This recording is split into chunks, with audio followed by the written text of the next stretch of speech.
Hello everyone, welcome to helpmath.com. This time we will do testing the difference between mean, especially the small independent sample. Okay, so let's look at some kind of definition and then how to utilize t-test this time. So the following conditions are necessary to use a t-test for small independent sample. So 1, the sample must be randomly selected. Number 2, the samples must be independent. Recall that two samples are independent if the sample selected from one population is not related to the sample selected from the second population. So if they are the same population, then it is become dependent sample, so we cannot call it as an independent. So please be careful. And number 3, each population must have a normal distribution. So basically, the formula T equal to most likely Z formula, which we did for the large sample case here. We still do difference between two sample mean value minus the difference between two population over the sigma. Okay, and then so as we did like last time, we assume mu1 minus mu2 just equal to each other, so the difference will be 0. Okay, and now unlike a larger sample case, now we have two different cases for variance. So we care, number 1, the variance are equal, and then second part, the variance are not equal. So there's two different cases. So based on that, our sigma value will be also different here.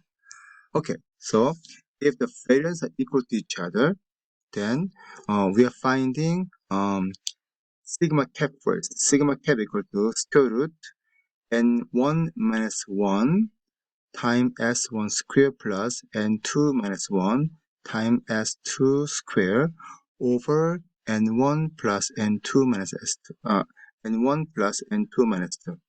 Okay, then so this one also, now we can later I can confirm that the value will be our degree of freedom, and the standard error for the sampling distribution of x1 minus x2 is, so sigma x minus x2 equal to sigma cap times this formula. Okay, so at the time, df equal to n1 plus n2 minus 2.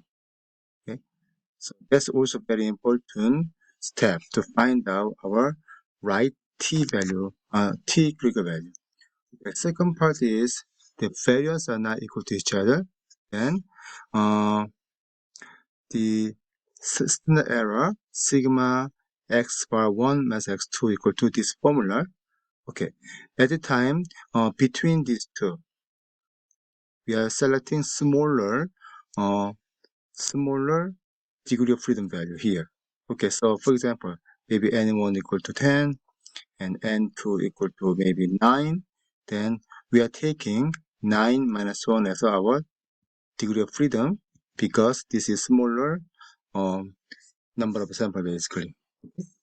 And look at the example and then let's find out how to do it. So example 1, the braking distance of 8 Volkswagen GTI and the 10 Ford Focuses were tested when traveling at 60 miles per hour on dry pavement.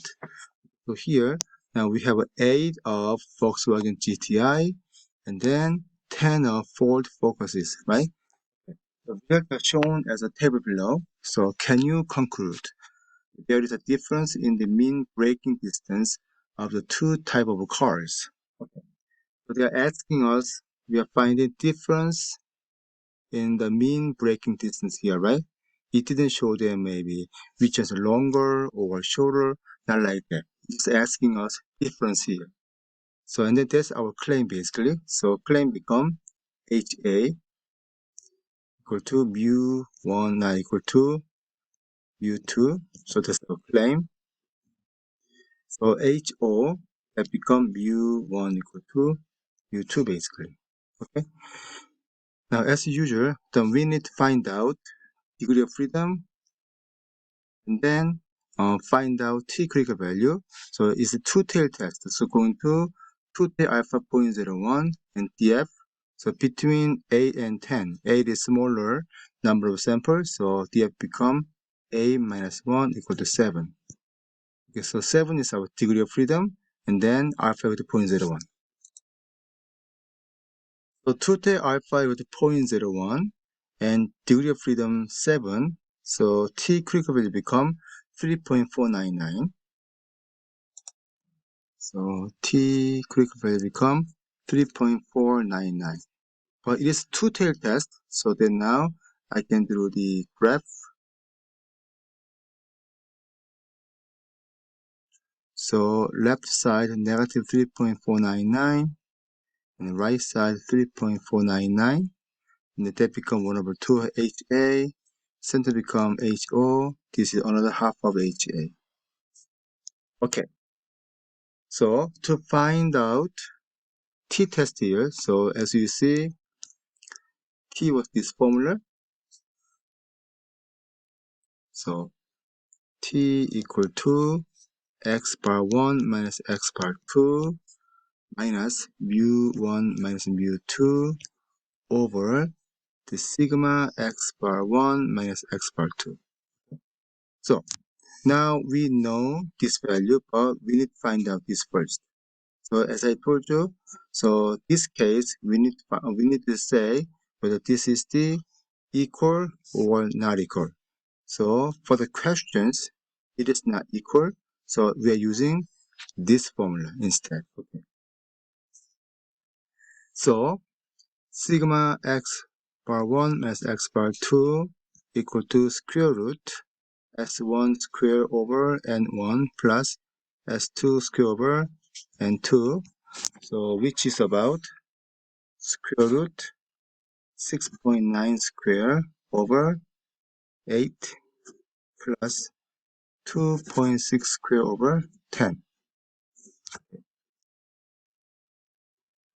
All right, okay. Then you will get about 2.5743. Okay, so I'm gonna input this into this formula, and our sample t value equal to, so x1, okay, 134 minus 143 minus 0 over 2.5743. So as I told you, we always assume mu1 minus mu2 is equal to 0. Okay. So after you calculate that, then we got approximately negative 3.496. Okay. Oops. So this is our t value here. So I'm going to bring to here. So our t sample score becomes negative 3.496. Okay. So where is this value belongs to? It here or here or here. So because negative 3.496 is bigger than negative 3.499 but smaller than 3.499. Therefore, we can confirm this value belongs to HO area here. Therefore, now fail to reject HO.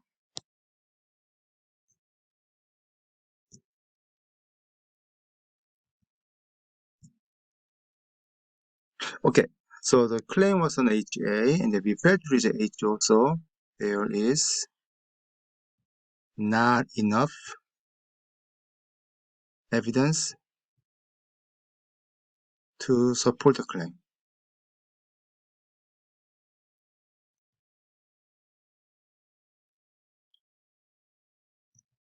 So it means there isn't difference between two models breaking distance.